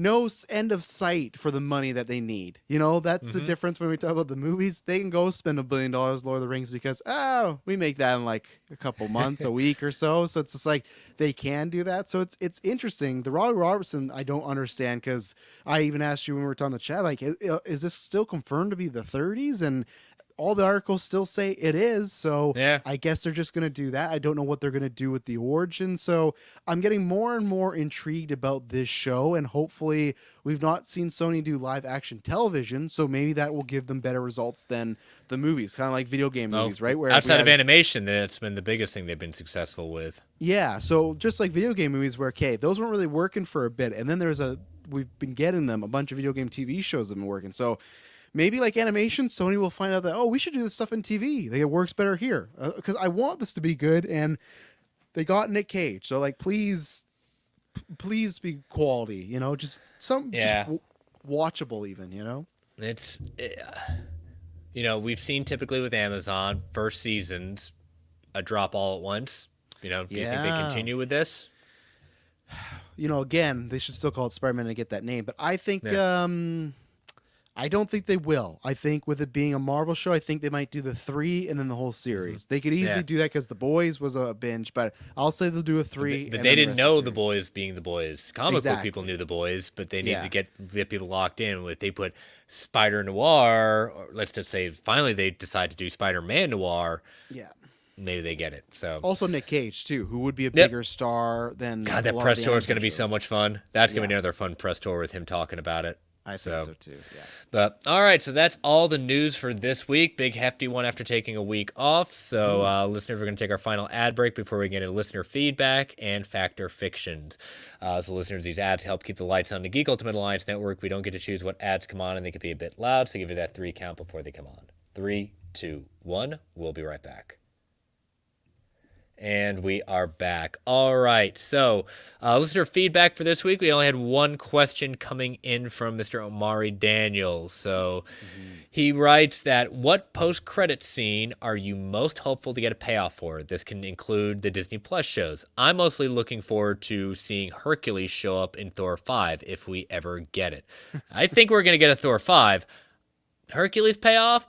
I'm not so confident in. I could say he could be in there, but kind of like how the Warriors 3 was in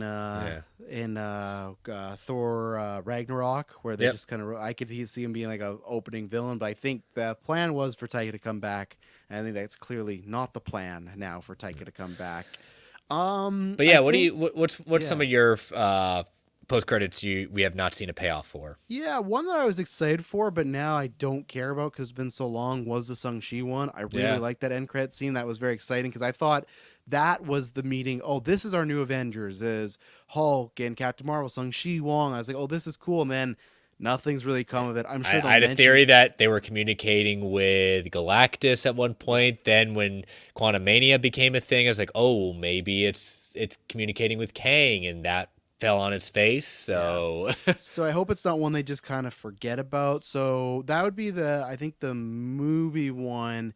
And TV show one, again, I was disappointed in the show, but of course it's Jake Lockley and Moon Knight. Like that's what I want to see. Like they left us on this thing.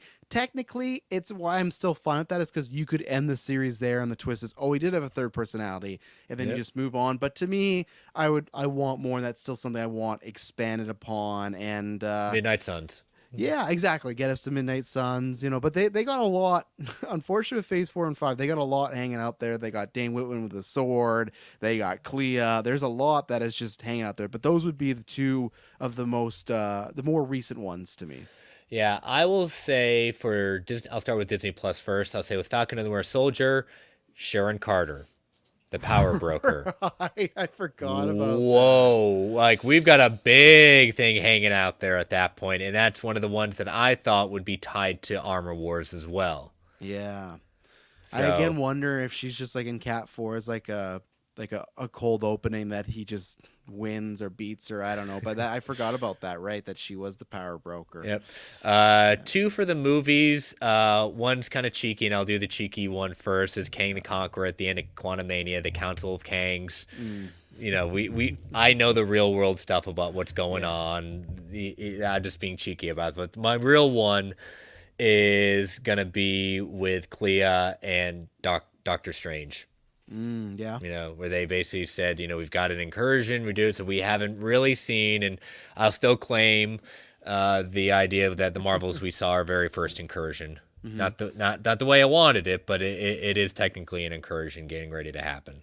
Yeah, and that's where that schedule's been changing around because it doesn't. At one point, there was only C-tier rumors that we were getting Doctor Strange before Avengers, and it doesn't look like that's happening anymore because Cumberbatch has said he's shooting Avengers next year or late this year, and it's like, well, clearly they're not doing a Doctor Strange 3 before, so hopefully they pick up all that in Avengers, and it's not just like, yeah, I was with Clea and we stopped it. Especially because it'd be different if he met Clea or found out by her by name, but they hired Charlize Theron. Like, they Yeah, hired for a bigger reason. actor. Yeah, and it's just gonna be weird if they we picked up on this in like 8 years from now. It's like, all right, does she still want to do it? You know? So yeah. Oh, well, remember that thing we did a couple like 8 years ago? Yeah, it's a thing, right? Nah. Yeah, like she had more screen time on The Boys than MCU so far, which is weird. Yeah. But Yeah, so that's our answer. So I like the question. Thank you so much, Amari, for that. So let me get to Fact or Fictions. I originally had this pulled up, and then Twitter does what Twitter does, and it screws it over. All right, here we go. So Fact or Fictions from 2 weeks ago from David.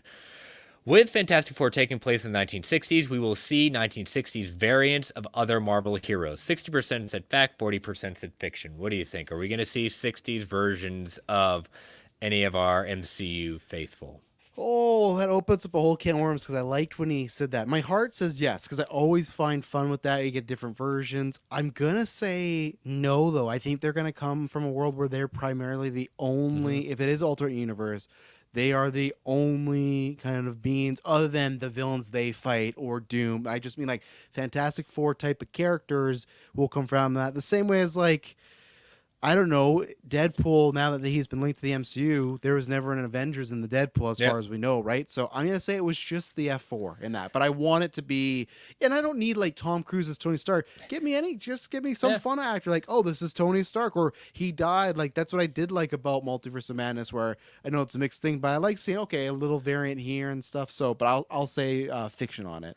Yeah, I know we talked about having T'Chaka Black Panther since it's in the 1960s. At that point, a version of the Black Panther, because Black Panther has a lot of ties to the Fantastic Four, so it would be kind of on brand for them to do that. But yeah, I think they're primarily going to be a focus on the F4. So. All right, number 2, with the upcoming release of Marvel vs. Capcom Fighting Collection, we will see a new Marvel vs. Capcom 4 game announced at SDCC. 53% said fact, 47% said fiction. Really? I know I was a fiction of it. He won on the. I don't think it's out of the realm of possibility. I just think this Comic-Con, no. I think the game, yeah, there's potential there, but this Comic-Con, I don't think so, and I think that still would be safe for like Jeff Keighley's event or something. Yeah. So, yeah, I'm 50-50 on the full prediction, but yeah, I would have been a fiction as well. Some surprise fact one out there. And last one, Kevin Feige will wear 3 or more different hats during the Hall H presentation of SDCC. And so I have not been that much of a paying attention to the hats that he wears. I know I said, well, you got to appear on one. Where's the 2? He said, oh, well, he typically, last couple of them, David pointed out that he has worn 2 in the last couple of presentations. So he's trying to say he's going to go for 3 this time. Going to go for 3. I'm going to say... because I feel like you for sure probably got 2 with Cap and F4, because he's wearing an F4 shirt or F4 cap for sure. So it's like, what third project would warrant that? Now, if they do something even bigger, let's say the Avengers is shooting late this year, like legitimately this time, not just like it's supposed to come out in 2025. That almost is going to worry me if they're going to start shooting that early. Yeah, but you never know, right? If it is in the, closeness of purview, I could see Avengers hat being, but I'll say fiction to be safe. But if the Avengers are there, then he's definitely wearing an Avengers hat at some point. Yeah. So, but all right. So you're up as a guest. As always, fact or fiction. Go to you. All right, so this is an easy one, and I looked 2 of these up on the Twitter, and we have not done them. So this first one's an easy one, but I just want to put the stake in the ground before people kind of like, you want a Travis told you. Well, no, because yes and no. I want it because I feel like people will say something like, "Oh, I knew it was going to happen." So just simple. Before we've gotten some tracking, but not all tracking. Deadpool make $1 billion, and I know it's an easy one, but we haven't had it. I looked on Twitter, and we didn't do it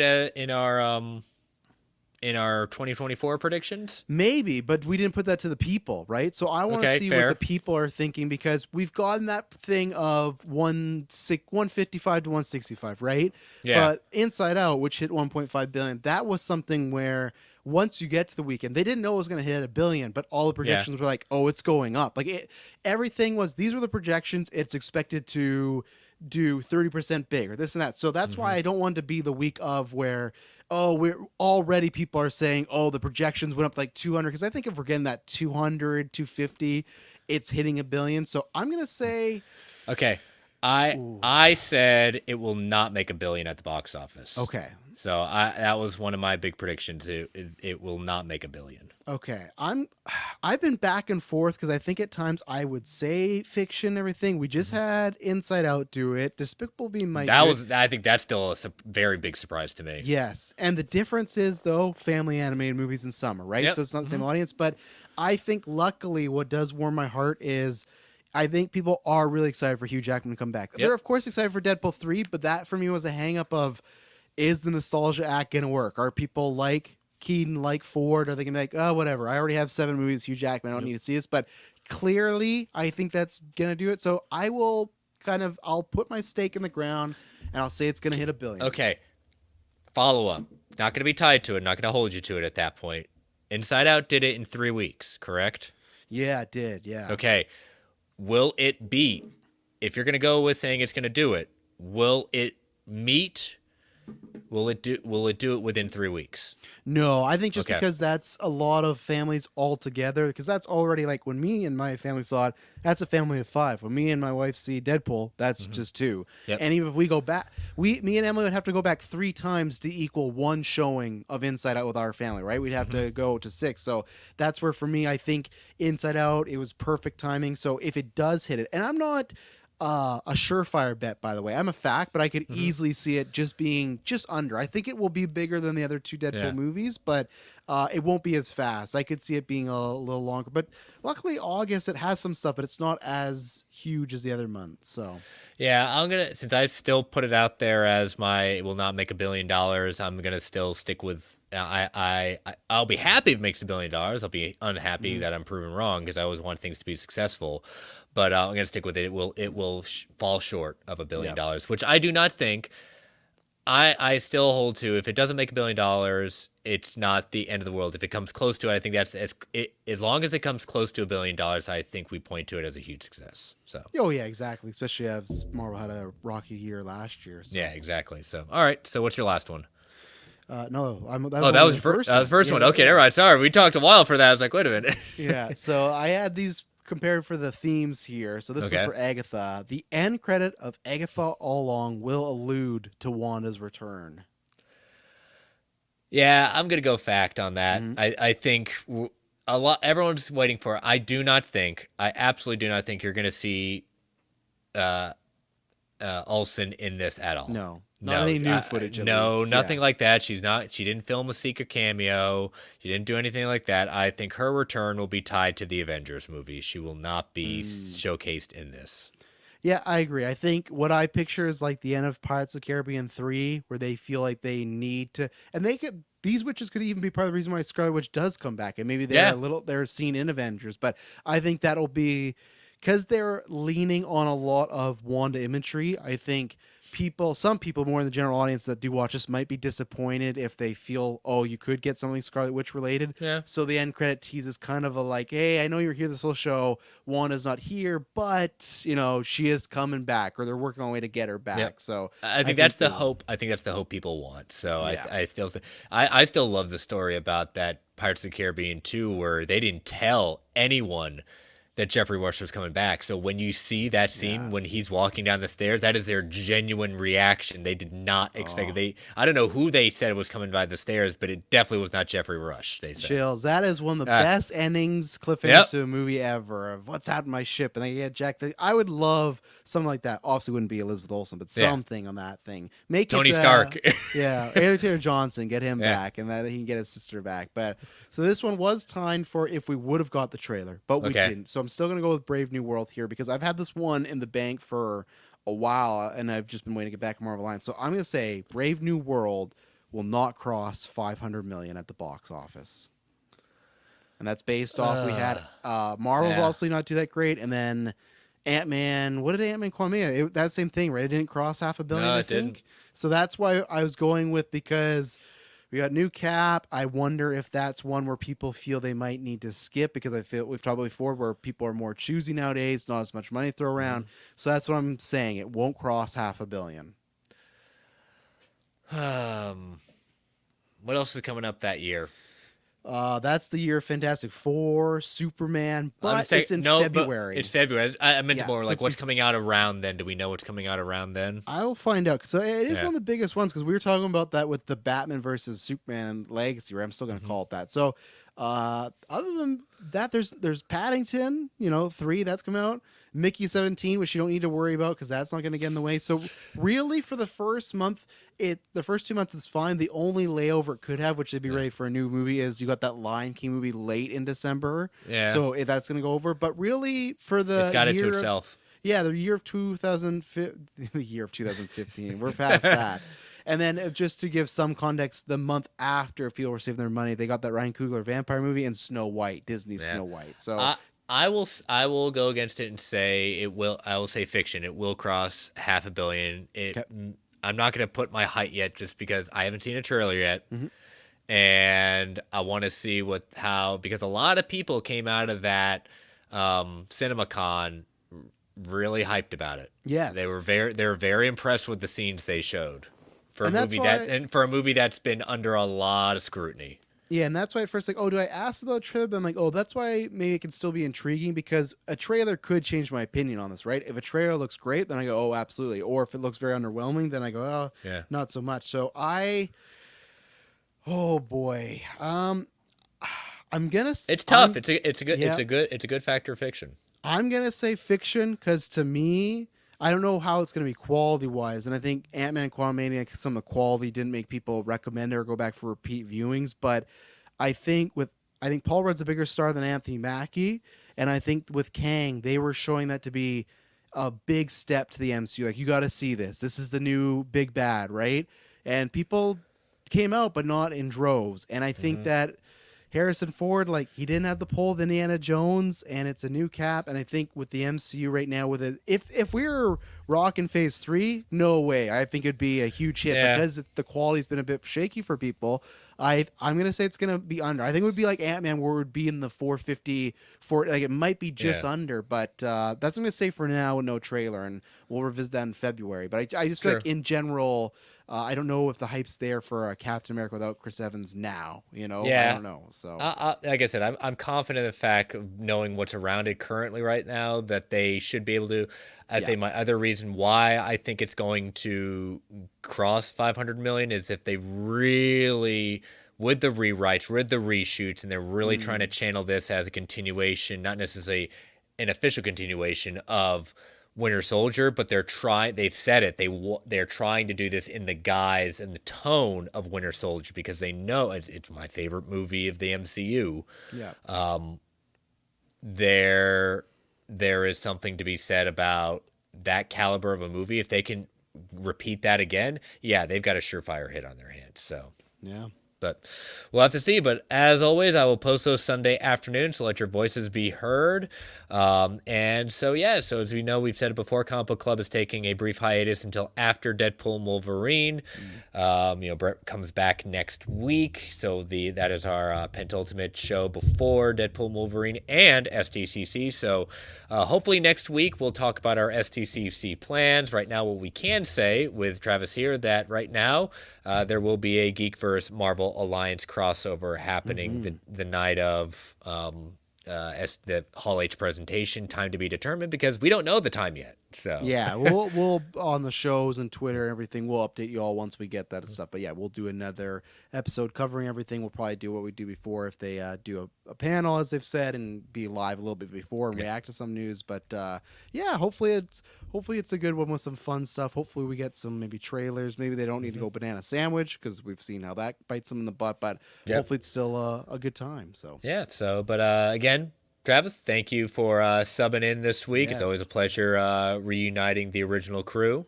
So thank you for having me, and hopefully soon I'll be on episode with all 3 of us, and that'll be a good time. But it was fun, so it was good to talk to you, and then hope the listeners enjoyed the episode. So and plug, as always, plug Geekverse, plug your handles. Yeah, you can just find me, Trasby Snell, on Twitter and X, whatever the hell. And that's where usually most of the time I just tweet out the stuff that I'm doing nowadays with the odd thing. And you're migrating quickly to Threads. Yeah, if you like what we do, head over at August 3rd. We're doing Geek First Day. We're going to do an 8-hour stream to celebrate our 9-year anniversary. So that'll be fun and hijinks. You might even see Mr. Balga there if things work out. So yeah, it's just it's kind of like going to be like a mini Extra Life. We don't want to do another big stream. It's not unfortunate, but like our anniversary is so close to November. So I think if it was further apart, we do a bigger stream, but we don't want to blow our load for that. So 9 years. 9 years, nothing to slouch at. Yeah, it's crazy. And then we go into that 10th year soon, so it's a big year. So, but yes, check it all out. And again, you can follow this show on Twitter at Marvel 8 Podcast. You can follow Brent at Brent Tech Prime on all the socials. You can follow me on Twitter at Chris Balga. You can follow my other show, World's Finest True Believers, at Finest Believers. You can email the show at marvellinespodcast@gmail.com.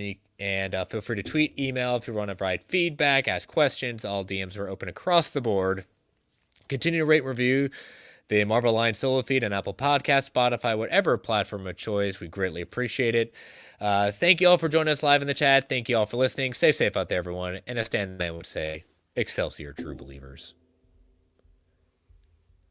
All right, Travis, post-credits discussion. This was one of the only news items from last week, and so I said, all right, this becomes our post-credits discussion. This is not officially confirmed, but it has been making the rounds. It broke from My Time to Shine Hello, saying we knew Giancarlo Esposito was in Brave New World. He has confirmed that. He said he just said, like, it's a character you won't expect, and it's also tied to a series that I think he made it strongly hinted that he would be leading the series, or at least people jumped to the conclusions based on what he said and turned it into their own thing. But My Time to Shine Hello says that Giancarlo Esposito will be playing George Washington G.W. Bridge. And some people have been saying, who in God's green earth is this?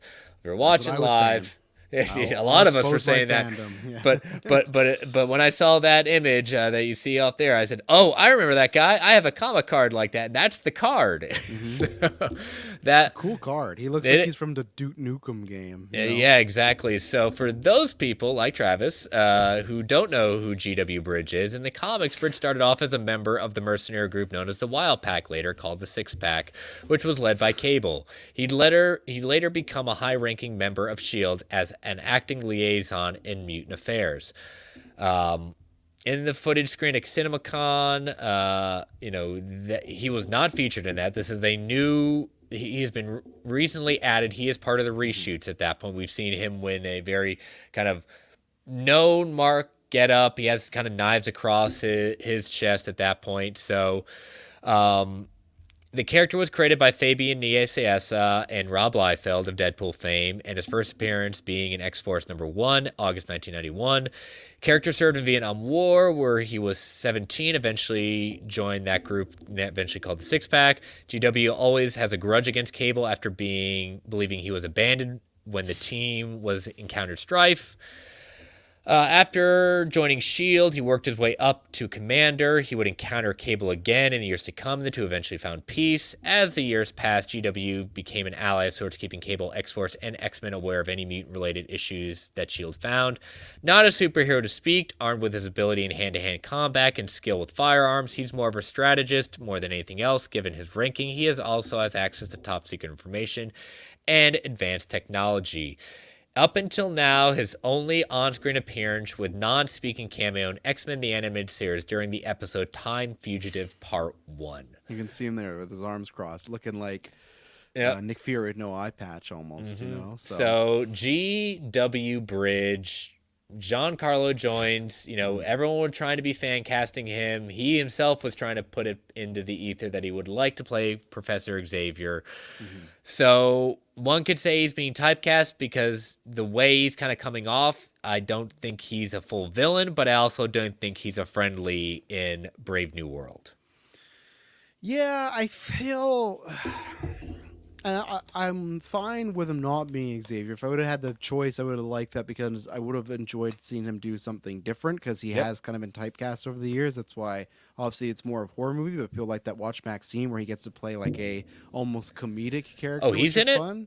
Yeah, he is. Oh, okay. Not too much. He's Yeah. Maxine's agent, but he has key scenes in it and everything. Okay. And he's a shady guy, but it's like a comedic shady guy, not like a like Los Polos or Mandalorian and stuff. So Okay. I hope that he at one point has that same look of the picture you show with the big jacket and everything. I hope they just didn't do that. I want to the hair spoil it. too. I don't know if they're gonna get the hair. Yeah, probably not that, but yeah, I don't know. This doesn't do anything for me yet, and I don't know what series he could be in. So I'm assuming it's a series that we don't know, that's not announced yet. I would figure that they probably talked in deal and said, "Hey, you be in Cap," and then we're planning on doing this because we've talked about this on Geekverse with Star Wars and Marvel. There's not too much out there for the future for both brands on Disney Plus, right? Like I'm not counting the shows Agatha and Ironheart because those were Deadpool in the past. Daredevil was already announced. And that's the one where I say, okay, they retooled it, but then after that, what do we have that's non-animation for live action? And same thing with Star Wars. It's like Skeleton Crew and Ahsoka. And Mando's becoming a movie, so it's just like maybe. Exactly. Their intention is to make a movie. So if you talk about Star Wars and film, we're not too confident necessarily. Yeah. So both brands definitely, I imagine, have stuff, but I think they're sitting back to see, okay, what should we do? And that makes, I'm not sure if there would be I could see like a Bucky series, and maybe that's how he gets into it. I could see there were rumors of Nomad being a series led by Bucky. I could see that, and that's where you could get Sharon back and this guy. So, yeah, it doesn't do anything for me right now. Giancarlo's talent. So anytime you add him, it's a good thing. But I need to see, is this just like GSP in Winter Soldier where he's in there and gets taken out? Is it allude to other things? I don't know. But you can never say adding him's a bad thing, I guess. But it is a little underwhelming. I would imagine for him, maybe, for your years, you said, it could be Magneto or Professor X, but I remember there was rumors that it came out in Loki season 1. They were talking to him about being just like a TVA agent. So Marvel didn't have the same ideas that he did, but he's a talented guy. So I'm excited to see him on screen at least. So yeah, and I would think that he's not going to just he obviously has a passion for Marvel Studios and comics. He really leans hard into it, but he also doesn't need the paycheck. No. So whatever they offered him in the sense of that he has let slip that not only is in this movie, he's in an upcoming unannounced series. So we know whatever it is, it will not be the last time we see him in Brave New World. It does up the curiosity of how does he fit into this, because we've already rumor mills heard that the Serpent Society has been very much mostly taken out, still a threat, but not a number of actors and actresses' parts have been ultimately cut. Poor Seth Rollins. Yeah, still can't catch a break. His wife gets cut from a Marvel movie. He gets cut from a Marvel movie. They just hate the Rollins Lynch family over there, But get out of here with that. Go back. Go back to male soap opera. So, so we'll see. Yeah, we'll have to see. But all right, we will see you next week. Well, are we going to get that Captain America Brave New World trailer? We'll have to see on the next Marvel Alliance. Talk to you later. Bye-bye.